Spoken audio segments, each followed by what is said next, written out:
Thank you so much for coming, and welcome to Vermont Books. First, we're so happy to spend the afternoon with you and our featured cookbook author, Gesine Bullock-Prado. So first, for some housekeeping, there are 2 exits. We have one in the back, one in the front. Familiarize yourself with, but I'm sure you all know Vermont. We have a bathroom for the public in the back just over there. It's the pine door. And please stay at the end to have your book signed if you would like.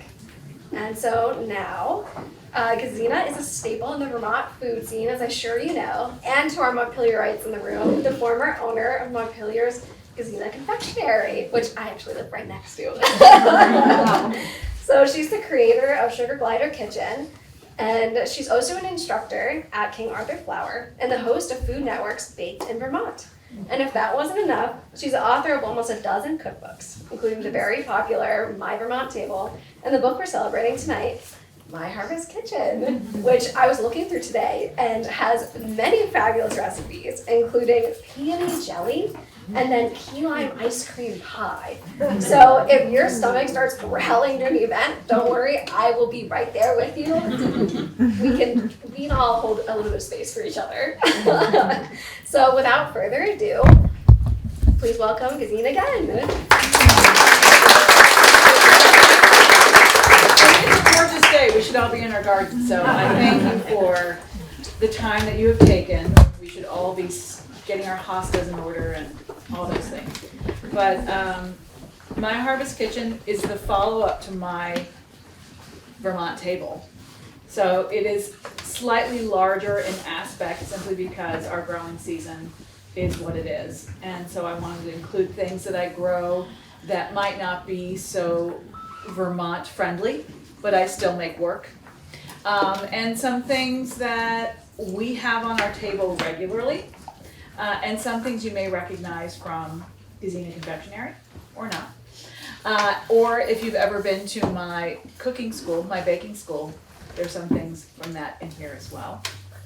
But instead of dividing it up into the 6 seasons of Vermont, I divided into what I consider 3 seasons of growing, which are hope, harvest, and hibernation. Hibernation being obviously the longest, as we all know. Hope being that part where the sap starts running and we still have snow on the ground, but we get sugaring going, and so that gives us all a little hope that we might see some green soon. But it always seems to happen that the second we see green, we see weeds and knotweed and all the things that thrive so beautifully that we do not intend. But what I love about growing in Vermont is that there are so many others who grow as well, so we can always share those moments together of triumph and pitfalls. And I spent last winter doing the Vermont Master Gardener program, and which was fantastic because I consider myself a half-ass homesteader, and that my intentions are always very good. I think I can do all the things, but it's incredibly hard to be good at everything and keep up with everything. And I thought having the knowledge, at the very least, would be something that would be helpful when things went wrong.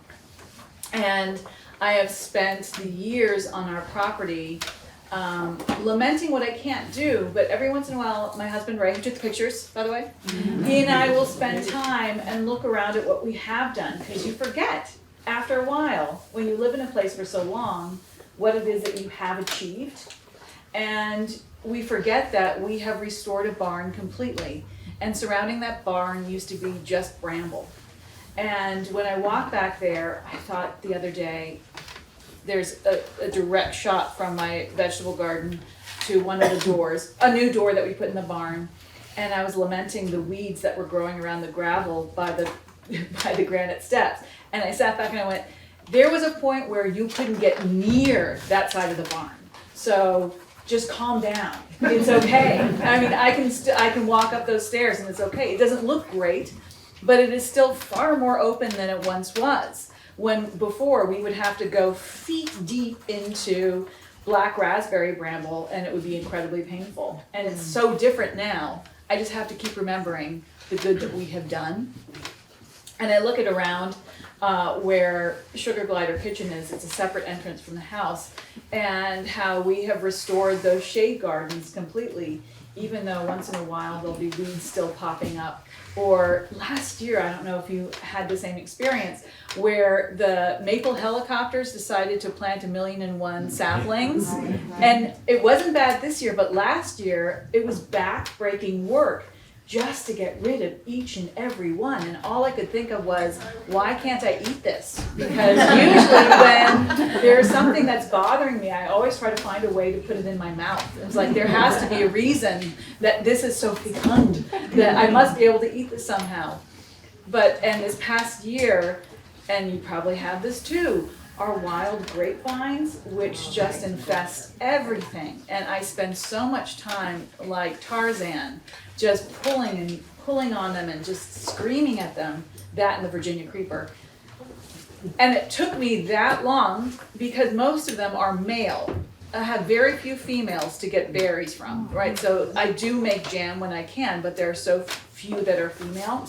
And wild grapes are very unlike domesticated grapes in that domesticated grapes have male and female in one, but wild grapes are separate. So we don't get the benefit of the grapes themselves as often.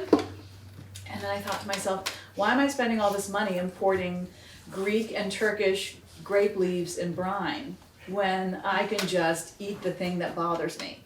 And I started to make stuffed grape leaves from the wild grape leaves that were toiling up everything on our property. And they were outstandingly delicious. I highly recommend. We talk about it in the book too, recipe. But I find that as short as our growing season is, that there are so many delights within it, including morels, fiddleheads, and all those things that are wild, including those grape leaves, and the things that I never expected to fall in love with. I mean, peonies, of course you'll fall in love with the flower, but making peony jelly, when I thought, I'm so curious about this. I don't like rose flavored things, so I thought I wouldn't like it, but I wanted to try it, but it wasn't what I expected at all. It's so subtle. It's sweet because you're adding sugar, but the nuance of it was tart and lovely, and it wasn't showy like the flower. It was just enough, and the color was outstanding. It was so subtle, not at all like the bloom. And so when I started making that, just the color alone was delightful, but the flavor just surprised me, and is something that is on my table every year, especially after you get that beautiful bloom and then a storm, and then the blooms are they're still there, but they're plopped, and you're like, either you put them in a vase or you can put them in a jelly, or both. Do them both, because it is worth your time. But there are recipes throughout that take from not only my garden, but from the local farmers market. And I tried my best to make everything from things that I could find around me. And that includes citrus, which I grow in our dining room. Because when I close the door and the radiant heat is going, it's like a tropical little greenhouse in there. And then I have grow lights up there, and now I have the blooms right now are amazing. I open up that dining room door and it's perfume. And I have a little paintbrush that I use to be my own little pollinator, and I sit there and I pollinate each and every single one of them. And it's, I'd say, hundreds of blooms. But it is this wonderful task. And seeing, I think of the bumblebees with their pantaloons full of festooned with all that pollen, but I'm the bumblebee. I've got my little paintbrush and I'm sitting there with each one, getting in there and feeling, as if I'm disturbing their peace, but I'm like, I will get fruit from you. I will pollinate you. And it'll be months now. It'll be months probably in the springtime before we get a fully ripe calamansi, because that's what I'm pollinating right now, because they start off green, and if you're patient, they became orange. We've got pictures in here. And they're just glorious little fruits that are growing in Vermont that really shouldn't be, but they're doing it quite naturally in my very hot dining room. And right now I also have the saffron just started to come up, so the crocus is just beginning to pop up, and I'm just hoping that we have fewer frosts than not, because I really want to harvest next year's crop of saffron. and it's worth its weight in gold, that stuff.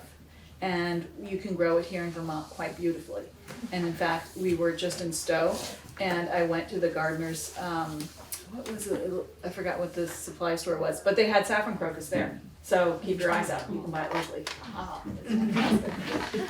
But all these things motivated me and inspired this book, along with, we all know, things did not look like this year, but this was our maple tree last year in our barn that we restored, and Ray took this picture, and he, as always, takes the most delightful pictures, but all these are usually snapped when I'm not anticipating it. That's always when the best pictures are taken, not when you're posing.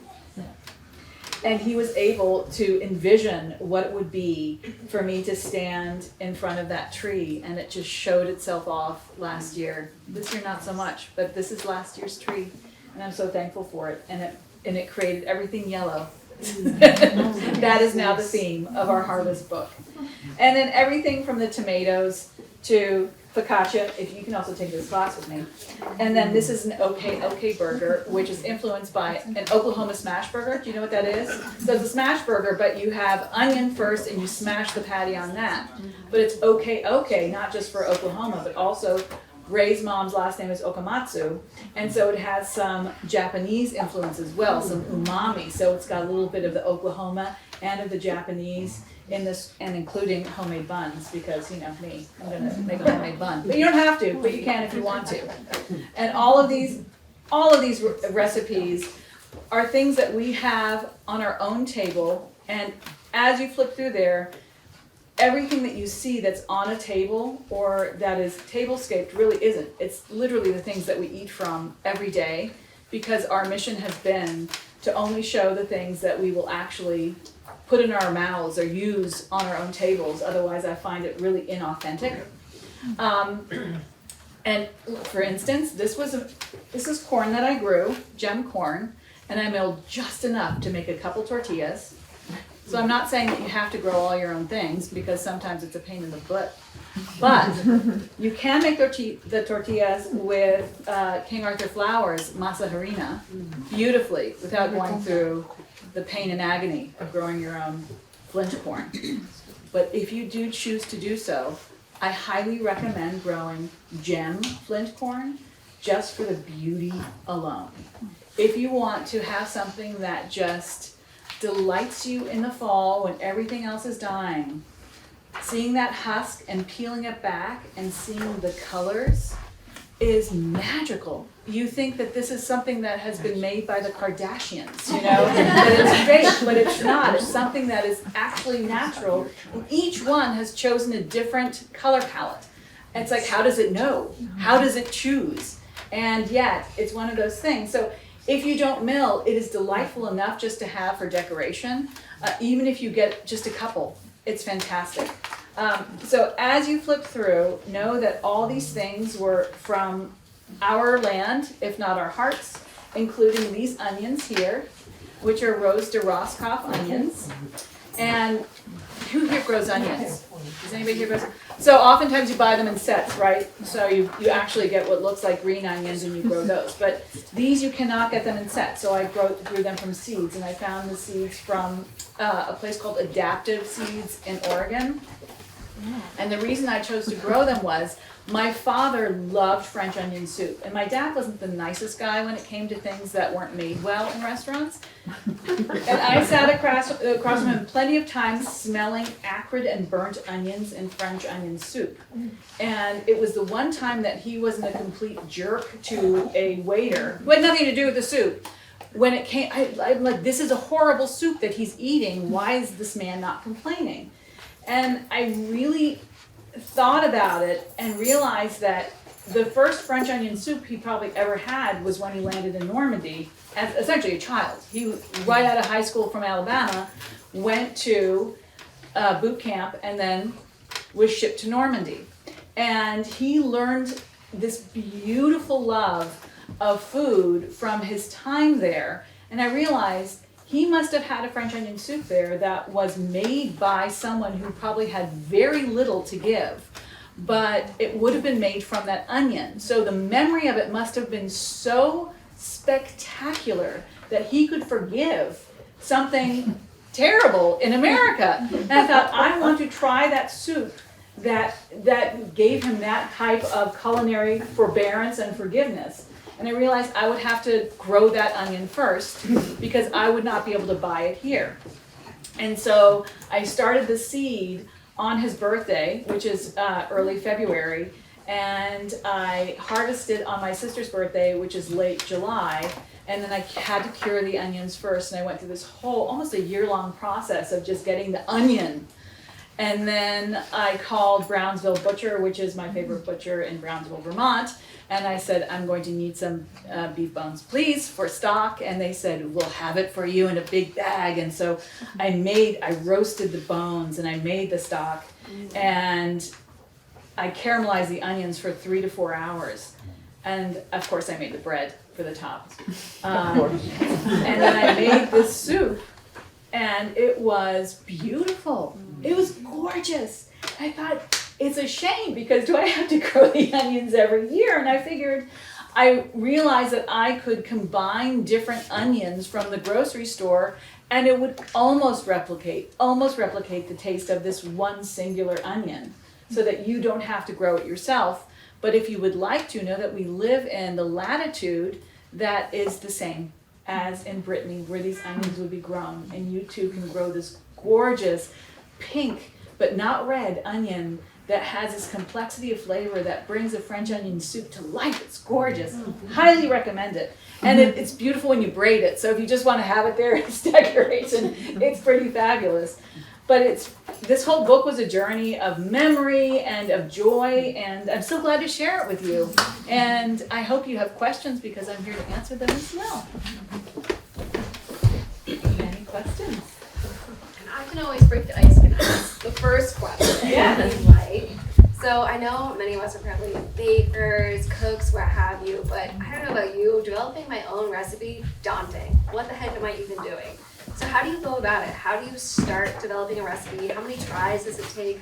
Walk us through the process. With baking is all formula, and so that's where you start. So we have baker's math in baking, and so you have everything is a percentage. Flour is always 100%, and every other ingredient is a percentage based on flour. And depends on what you're making. If it's choux paste for eclair, you know exactly what the formula is, and based on that, you play. And so people think that, and baking is very persnickety, but if you live in the formula and you know the ratios, the sky's the limit. You know where that magic is. And so developing is just based on what you're craving, what you're feeling like, what people are asking for, what's in season. And so I find that it's incredibly easy to develop things in pastry and in baking. And it's just kind of, it's what I live and breathe. But for savory, it's based on what I'm craving and what I can't find.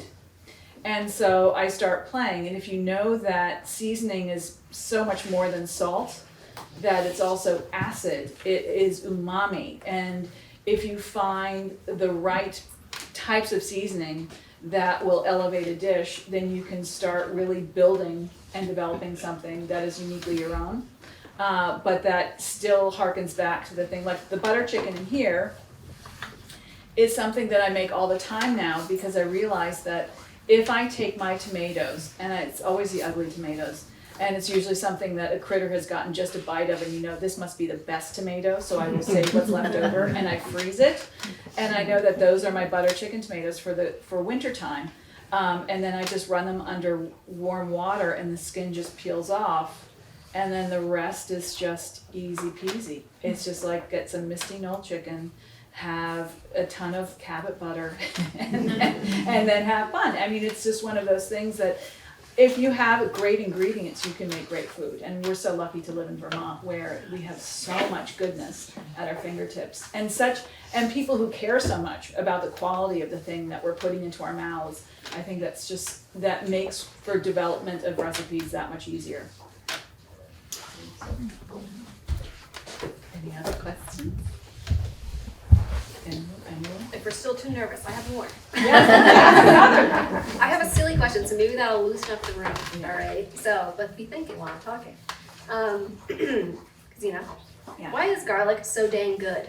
Oh, garlic is one of my favorite things to grow and to eat, and I have a garlic soup in here. I talk about garlic quite a bit, and one of the fun thing about writing this book is I allowed myself tangents to talk about the things I love to grow and the things I don't like to grow, things I love to eat, the things I don't like to eat.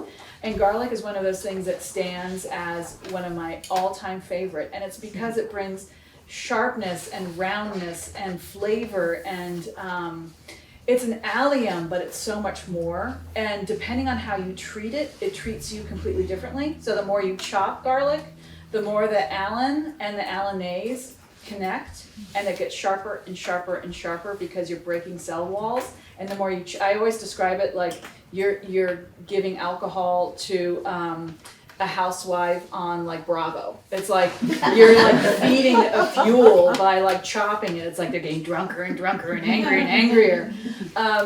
And just watching those, how that act of just cutting will bring this fire and this burning to this little clove is just fantastic. But if you need to chop it up but you don't want so much heat, you put it in a bath of acid, and that just relaxes it. It just is like, it's like putting it in a sauna. It doesn't make it so burny and so hot, but you still get all the flavor. And I think all of that is just magical, that this one little clove can have such personality, and it changes based on how you treat it, which I think is fantastic. On the other hand, if you roast it, none of that burning comes to bear. It just becomes this sweet wonderfulness because the cell walls aren't broken the way you do with a knife, and so it becomes sweet and roasted and nutty and fantastic. And it's super fun to grow, and it's so nice that when we're putting everything to bed, we're planting our garlic cloves, which is so fantastic. And that, you know, you have this, that's a little part of the hope that you have something that starts to grow just as the sap starts to run, and you're like, you know, green garlic will be coming, and then the scapes are coming, and then all the wonderful things. Scapes, another thing, fantastic. Yes. Was there, I don't know, a memory or an experience or a person that you could think back in your childhood maybe that planted the seed for your return to the land and your love of food? And Well, despite the fact that my mother was raised as vegan, vegetarian, and to my dismay, she was also an ardent gardener. And we lived in the DC area, and she was the only person that I knew of that had a vegetable garden. And she maintained it through that swamp heat that was terrible. And she did an amazing job. I just remember the beauty of like butternut squash just twining its way through our backyard, and just the satisfaction of seeing something bud from a simple seed was just magical. And she let me do things like, I had, for a science project, I raised chicks in the suburbs, and then we had friends that had a farm, but she let me keep and raise chicks in our basement in our backyard, poop and all, and she was down for it. So she really kind of opened my eyes to kind of the magic of growing things, and she was also the mom who wore leather pants to the PTA meetings, so like she was just like, she was too cool for school, and so she would do things like growing up. When you're a kid, you're like, oh, that's embarrassing. But you grow up and you realize my mom she didn't care. And so it made her interest that much more interesting, is that she was not invested in what other people thought. She was invested in the things that brought her joy. And I think that was such a great influence, to see someone who was like really interested in the things that interested her, and she was really interested in seeing things grow. But also when we went to Germany in the summers, just going to my family there, just watching my grandmother harvest currants from the bushes, and how currant syrup and currant tarts were just part of our rhythm of the summer, and so influenced me to grow currants in all their shapes and sizes here, because very similar topography and weather, so it works really well. But yeah, I have to say the strong women of my childhood, they're like, do what you want to do. Doesn't matter what. Now, thankfully, everyone loves to garden. It's very hip to do. But back then, it wasn't the hippest thing, and it was like, oh, just do it because it feels good. Yeah. So, I've gardened a lot, but I'm also I'm always fighting weeds and all that kind of stuff. I'm thinking more about varieties of tomatoes, of which there's gazillion. We get the Fedco catalog, which is so much fun to read and look through. And then we raise a number of varieties of onions. Yeah. But I think in doing that, it's not plotted, because I know certain tomatoes do certain things and as flavors, and certain onions do certain things. I know which ones are stronger for the onions. Yes. But I don't think about my tomatoes other than paste tomatoes versus Yeah. a Rose de Bern or a Cosmonaut bulk cook, I'm more interested, I think, in size and freshness and those summer tomato sandwiches. So what might a gardener want to keep in mind if you're selecting some other varieties of either tomatoes or onions or, Well, exactly. Well, keeping is one. Obviously, keeping. It's ripeness and when for our growing season.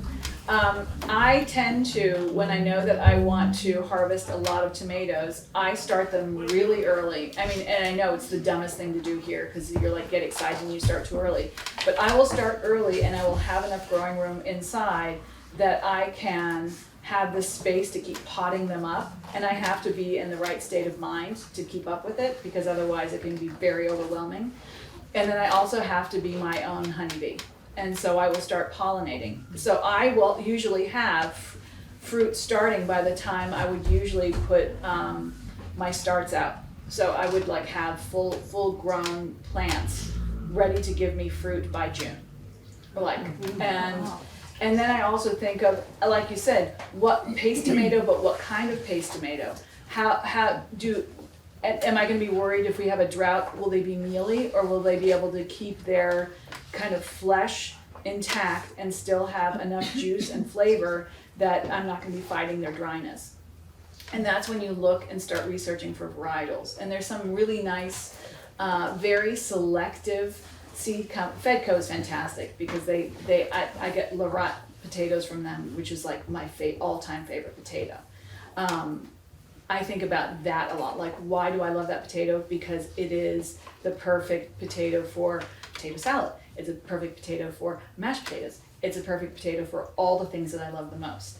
But for tomatoes, I grow a variety, 1,001 different kinds, simply because I'm not sure how the weather will be treating me. So I always grow spoon tomatoes just because they delight me, but then I always grow 2 or 3 different types of paste tomatoes based on whether we'll have drought or not. And then I'm always growing a ton of beefsteak tomatoes, or usually the bigger the better and the juicier. It just depends on what delights you, really. And so I think if you have a seed catalog that makes you happy just in the winter, just fantasize. And if you have it in you, start earlier so that you can start seeing the benefits of them earlier. And you can also avoid a lot of the hornworm earlier and a lot of the blights if you start earlier. Though I also always keep my volunteer tomato plants so I can move the hornworms to the volunteers so that they can go through their cycle. Because they don't go far once you have them where they're happy. Yeah. So Vermont, we're so lucky we have all these kind of flagship foods. Yeah. What is a food that you don't think Vermont is on the map for and should be? Watch it not be on the. Well, saffron, I definitely think we should be on the map for, because we can be, because we can grow it beautifully, and I think there's an opportunity there for maybe I should. That it grows so beautifully, and you have to do. Sometimes you'll have to do a little bit to protect it, but still, it is just so happy. The nice thing about it as well is it forewarns you in the spring. So if you grow it, you'll notice that it will come up a little going, don't forget you've planted the bulb here, right? And it's like a nice little bookmark going, don't dig here, and you're like, thank you, and then you like do your other things, and then it goes away, and then it comes back. Saffron could definitely be something that would, maybe somebody should think about beer. I don't know. But saffron definitely, and it's also just, it's backbreaking work. But I think Vermonters, we're all used to like shoveling snow. And certainly, take a little tweezer to some saffron. Yes. So I have a question about your macaroons. Yeah. What brought you to wanting to bring those to Montpelier? I was making macaron early on, and I was supposed to be going to Necky, but the business took off beforehand. So then we just decided to do the macaron business instead. And then in order to do that, we had found a space for me to bake. But the city requirement was that it had to be a storefront. And so we're like, oh, whoopsie, now we have to open up a store. And so that's how that happened. And that's kind of snowballed from there. I miss them. Yeah. Yeah. So I'm visiting from Utah. Love Vermont food, so that is why I try to be here as often as I can. Excellent. So I love that you are playing with nettles. Yes. Nettles are an unusual one that, we were taught as little ones, stay away from there, and if you sting yourself, go get the pink calamine lotion and take care of it. They're delicious. They are. And there's a certain time period to harvest, obviously. What other herbs, spices, plants have you played with that are not your traditionals? Japanese knotweed can be eaten, and not unlike nettle. You have to get it early in its life cycle when it's super tender. But there's not a dearth of it. There's going to be plenty for everyone. So knotweed, the wild grape leaves. I know early pine.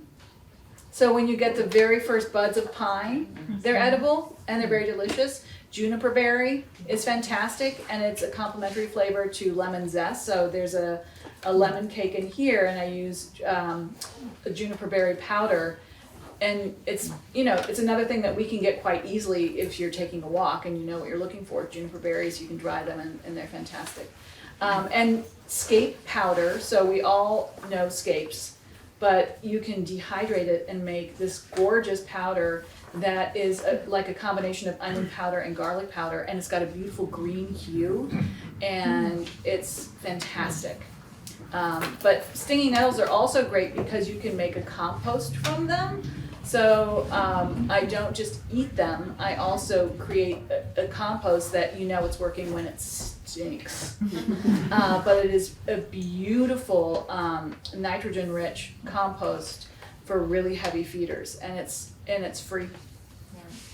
And which is always great because compost is expensive. Yeah. So I'm on the other side of this. I think plants just die when they see me coming because they know I'm going to kill them anyway. So I go to the co-op, I go to the grocery store, I go to the farmers markets, but do you have other hole in the wall places where I can go to find some of the more unique places, or just recommendations from someone? I think I think if you have been Googling something or you are interested in something, when you go to your farmer's market and you can't find a thing that you're curious about, always talk to your farmer and ask them, because they're curious too.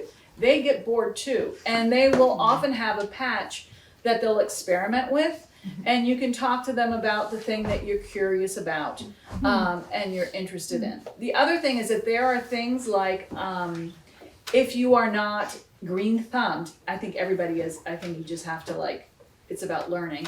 There are little hydroponic pods with grow lights on them so that you can start growing peppers and things like that. And peppers are perennials if you don't live in Vermont or if you bring them inside.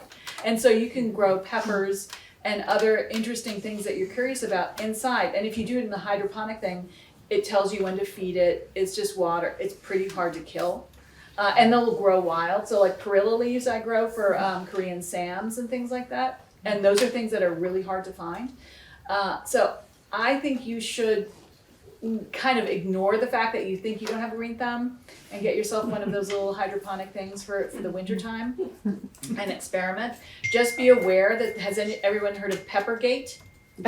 Only in your book. In the book, so I write about Oh, Peppergate. right. So there was this, for growers who like to grow different kinds of peppers, as I do.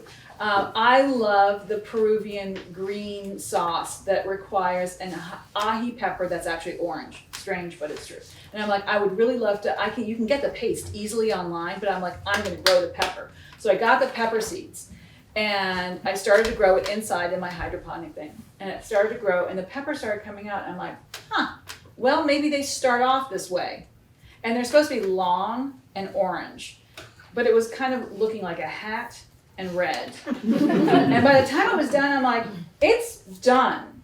And that's not what I called them and they're like, oh yeah, that's a red, it's literally called like a red hat pepper. I'm like, well, no, duh, it's not what I ordered. And I, of course, go on the internet and there is this scandal called the Peppergate, where the people who were purveying the seeds were messing up left, right, and center. And they were giving, because all pepper seeds pretty much look the same. And so they were just like, I guess putting seeds willy-nilly into little things. And most often people were getting banana peppers instead of whatever it was they ordered. And I'm like, I was kind of excited. I'm like, I get to be a part of Peppergate. It happened to me. But that aside, it is incredibly satisfying to grow something inside in the wintertime and kind of start, realizing that you can grow things and you can grow interesting things that you usually wouldn't be able to get in most places in the United States, but you can get them in your own kitchen or wherever you're growing this cute little thing. It's worth doing. It's not that expensive. Yeah. 2 questions. One is, at what stage are you using those pine buds? You are just in the spring, just as they're coming out. Before they start to elongate? Correct. They So haven't opened up they at haven't all, like but they... yes, they're just starting. And you can literally take them and start. You can munch on them. You can infuse them with things. And some people put them in dessert. Some people add them almost like a garnish, and you can eat them just. Okay, now, if you were to harvest those in the winter, say, or now, would the taste be considerably different? I think because they wouldn't be tender, you couldn't eat them for lack of tenderness. I don't know if you couldn't infuse things with it, but it's usually the buds that are eaten like in the first blush of spring. Now, is this a particular kind of pine? I- There's choices out there. There are choices out there. It's the pie. It's the time. I've just eaten just about anything that looks right. Which I don't Mushrooms too. Mushroom, not the mushroom. I know the difference between a morel and a false morel. But usually it's any pine that has the very tender, just shoots at the very tip, and I'll tell you if something goes awry. But it's usually just fine. And it's tasty. And you can also infuse things. People make teas from them, and just put them in salads and wonderful things. Okay. The other question is, when you're using maple syrup, there's multiple grades of maple syrup. How do you decide? There's only one grade. Great. And it's the darkest stuff you can find. That's to me, that is it. I see. All right, well, we're on opposite sides of the fence. I've made it for 60 years. And there's a use for blackstrap, but I like it pretty limited. dark. But I also have to say, I think there is terroir for maple. Our trees are hundreds of years old, and it's the most buttery maple syrup. Even first run, if it's from our trees, I think it's the best maple syrup I've ever had in my life. And it tastes like buttery and fantastic. That's partly your sweat. And it's amber. But I like it with those very nutty, caramelly notes, because it really cuts through and brings an umami especially savory dishes that require a bit of sweetness. I think it's fantastic. Anyone else? Yes. Do you have snake worms? Oh, yes, do I? Jumping worms, snake worms, evil worms. Yeah, I do. And they're terrible. And I have 100-pound, 250-pound bags of tea meal that hasn't seemed to do much, but I'm hoping, because I've been using it for the past 2 years. Yeah, we have them, and they are horrific. Does everyone know what jumping worms or snake worms are? They're terrible. They're genuinely bad. And one of the things that you have to be careful of too is that if you have individual beds, that you clean your tools with alcohol in between going from bed to bed. And also another unfortunate thing is that I was infested through a bulk topsoil. And that's how all my beds, not all, some of them were infested, but that's how it started for me. And then now everything I get, if I'm going to get amendments, I get them in bags, which stinks, and then I solarize them first and do all that stuff. And then in late August, I go through all the beds and I collect all of that I can before they start laying eggs. They stink. They stink. And if you see coffee grounds on top of your soil, I'm so sorry. It really stinks.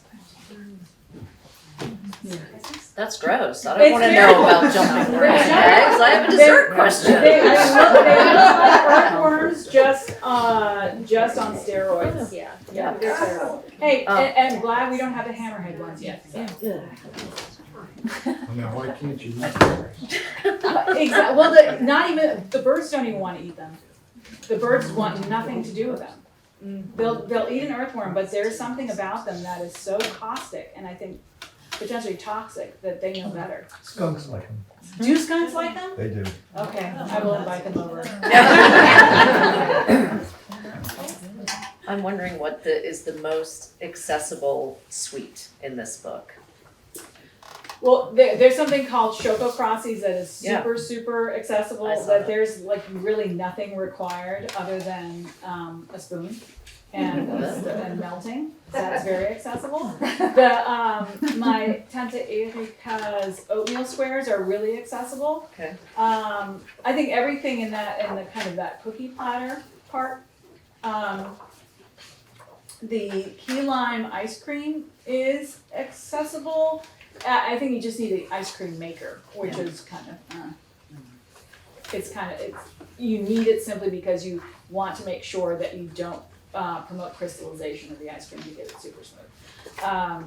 But yeah, there's I would say everything is, but I know that's not true for most people. But those things are just the ones that you can make without much thought, or you don't have to do a lot of extra shopping. Perfect. Yes. Do you have a favorite meal that you like to make this time of year? Well, right now, schnitzel is happening. Schnitzel's happening right now because it's quick, it's delicious, but I also love to make cucumber salad with it and Spätzle, which are the little German dumplings, because those are super fast too. And it's just a very satisfying meal, and it kind of straddles summertime and fall beautifully, and that there's a refreshing component to it, which would be the lemon on the schnitzel and then the cucumber, but also that's something very warming, schnitzel and the Spätzle. So it's kind of gives you some of the summer back, but then also reminds you this is where we're going. We're going in this direction. Yeah. Are your German recipes family recipes or variations of family recipes? So some of them are and some of them aren't. For instance, the schnitzel one is Austrian. And I think a German schnitzel would usually not abide by the technicality that I bring in the Austrian manner. And by that I mean, there is a technique in a very, if you're gonna be traditional to Austrians, is that you want to souffle the batter, and most people don't, so it literally adheres to it, And so I was like, I'm going to go full, I want to do the best of the best. And it would be through the souffling method that an Austrian would do, because that is the correct way to do it. And so that's how I do it here. And so when I developed it, traditionally you would use an alcohol, but I like realized that you could do it with the lemon juice too, which kills two birds, one stone, and that you get the citrusiness that's so lovely in the schnitzel too. But the German strawberry cake is it's family-ish, and then I used to steal my aunt's Boden, which is the base of the cake, that she would always have ready for summer torts, and I would go and eat them before she could fill them. And so I have homages to my family that I ruined, Kaffee and Kuchen time, and so those are in there too. And then my aunt's, my Aunt Erica, her little bars are in there, which she used to send. She still sends us every Christmas time. So, and then Pfeffernuss also found the recipe. So there's a little bit of both.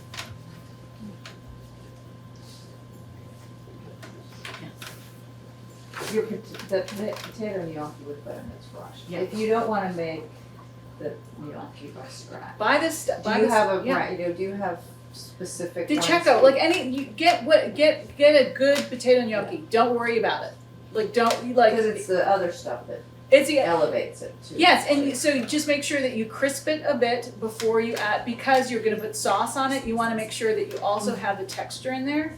And yes, it's a pain in the butt to make gnocchi. I love to do it, so I have it in there. And it was a burden of my mother's character, in that she spent a year of her life trying to perfect gnocchi, and I would come home and she was doing this just a couple years before she died. So I was out of the house already, but whenever I came to visit, I felt like there was a cauldron of what looked like potato slop boiling on, and it's because she could not get the gnocchi to stay together until she did. And when she did, she was done.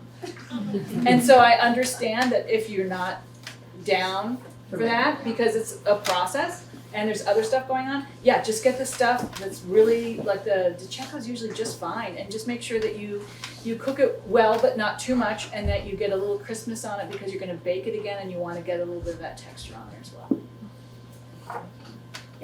I kind of have a two-part question. Yes. I am very scent oriented, and when I walk into my house and I've been cooking something, or my mom's,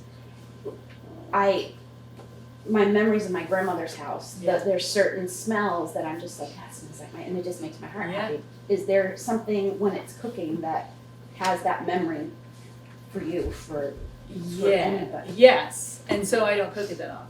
Yes, Because it makes me cry. Yeah. It's Italian plums when they're cooking. I'm a goner, and I didn't cook them for the longest time, and I tell the story and confection. You don't have to if I don't want to make it. No, it's in that book. It was at Gesine Confectionery. A man came in. He had been a soldier in World War II, had a memory of that, and I thought, shit. Oh no! I'm like, I've been avoiding making it, and I made it, and I started to weep, and I'm like, but he was so happy. I mean, I was like, I had to get through it because I provided the memory for him, and it is one of those things that it brings back people, but sometimes you're like, do I want to cry now? Mm-hmm. Do I want to? And I smelled my grandmother's soap the other day, and I'm like, how did that happen? I'm like, am I having a stroke? Omi, are you here? Am I dying? And it was just one of those, it was just this passing scent that I haven't smelled since she was alive. I don't know where it came from. So I always go to the worst place. I'm like, stroke, I'm dying. Just come here to get me. It's like, what's happening? But yeah, it's like the scent is one of those beautiful and sometimes just heartbreaking things. But I mean, isn't it great that if it's related to somebody you adore, you're like, only they had that, are able to do that for you. And then you will be able to do that for someone else too. My two sons are now grown and out of the house, and one actually just moved across the country to Washington. So, but you'll say, "Son, you're gonna smell me one day." I'm not gonna be there. He drove his car out there for him. He and his wife took her car and her U-Haul, and a week later my husband and I left and we went out there and made a trip of it. But he got in the car and he didn't want to go, but it was an opportunity for her. It's a whole thing. So, but he said that he cried because he got in the car to go to the grocery store the next day. So that's what triggered that, thinking of that. The other question was, a part of the question, kind of similar. When it's this cozy weather and you got a nice blanket, and I'm a tea drinker or a hot cider, I don't drink coffee, but if you have a hot mug of tea and you're like snuggling down to just read a book or something, what is your like, I wouldn't say comfort, but what's your like cozy snack food? Like, do you have something like when you are in that moment that you just... I'm really lucky in that I have byproducts of teaching, and there are a couple. There are classes where like puff pastry, pie, and choux. So we're making eclairs, and I always make something for the class that's a snack, i.e. I have some extra for us when it's done. And it would be cheese puffs or cheese straws, things that have texture and warmth. Vermont cheese, and then and butter, and those kinds of things are just, especially when you're just sitting, you're like, the butter just oozes in, it like fills the cracks. That warmth. It's just warmth. And cheese is life-giving, so it's all, that's my favorite. And I'm also addicted to pistachios, so those will always be in my life. But anything that's buttery, cheesy, homemade, warm, fabulous. Such a lovely thing. I have a garlic question, back to the garlic. Yeah. I'm thinking about it. How do you, when you're making a dressing, how do you get it soft enough to go in there? Because sometimes it just ends up bitter. So when you were talking about technique. So there are a few things. There is bitterness and then there's sharpness. So bitterness from the germ is you cannot combat, because it's not the germ that's bitter. Okay. So the germ, if you grow things, you know that it is at the end of the life cycle of the clove itself, and it wants to become a new. And so the germ itself is actually very sweet, but the germ is taking all of the goodness from the clove around it, leaving that bitter. You can't, done. Okay. Don't try to fix it, because you can't. So what you're always looking for is, you're looking for the head of garlic that feels heavy, because the germ hasn't sapped all the life essence from the actual clove. And then if you want to make sure that it isn't as hot or as burning, then you always let it, after you've chopped it, put an acid on it and let it sit there for 10 minutes. Do you use the acid from the dressing you're making? Yeah, if there's acid in it, or adding a little extra acid really is just a lovely thing anyway in a dressing. So you would use lemon juice, or if it calls for vinegar, add a little bit of the vinegar in there and let it sit. And that will start taking away some of that burn, and mellow that out. So just mince it. Just mince it, because the more you cut garlic, the more you are breaking the cell walls that allow the alum and the allanase to start fighting. And so, but you want to get it, like if you're microplaning it or doing something like that, you're creating a lot of anger. So an acid will mellow that out. An acid will help. And also I find that, I don't know if it's true or if it's just because it's really lovely as far as texture. I like to microplane garlic instead of chopping it sometimes, because it makes it a paste. And then I feel like the acid works on a little better, because it really gets in between all the little areas. And you don't get those like really awful big bits that can, like if it wasn't hit enough by the acid, can really, I mean, I love garlic in all its forms, but for some people it's just gonna be very jarring. So microplane and good acid, you'll be much better off. I think we have time for one more question. I have a question. Well, two. You. Go ahead. Do you recommend having a greenhouse? I know you use your dining room, but yes, I do have a greenhouse. I'm sorry. Did you say you do have? I do have a greenhouse. I would almost prefer a hoop house, because I think that would be more effective. Is the hoop house up in the winter? I have the greenhouse is totally ineffective unless I have a heater in it when I want to use it the most. And a hoop house would have more natural heat retention, for, even if I didn't want to heat it, I would get a longer growing season. I can use my greenhouse into the cold. I have to, though, put a heater in it, which bums me out. But otherwise, I love little brick greenhouses that are just kind of the lean-to ones, because you're still getting a lot of the retention of heat from the earth, and then you can lettuces are great in there. But I have found that as cute as my greenhouse is, it is relatively useless for the way I want to use it unless I and I have a heater for it, unless I use that heater. But in a hoop house would be more effective. It's not as cute, but it's more effective. And I was just wondering if you have any pointers on processing horseradish. I don't. I just eat it. I mean, I think it's one of those things that if you can grow it, if you can manage to grow it, then I think, pickling horseradish is kind of fantastic.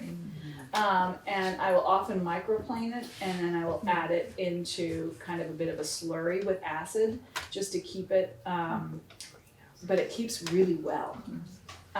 You just have I to. just never seem to get it hot enough. Add that garlic. Well, that's what I was thinking. If there are little pointers with the garlic, then maybe there's some chemical. But I think it's process. also it's also strain. It's also it's also weather dependent. So it's like growing hot peppers.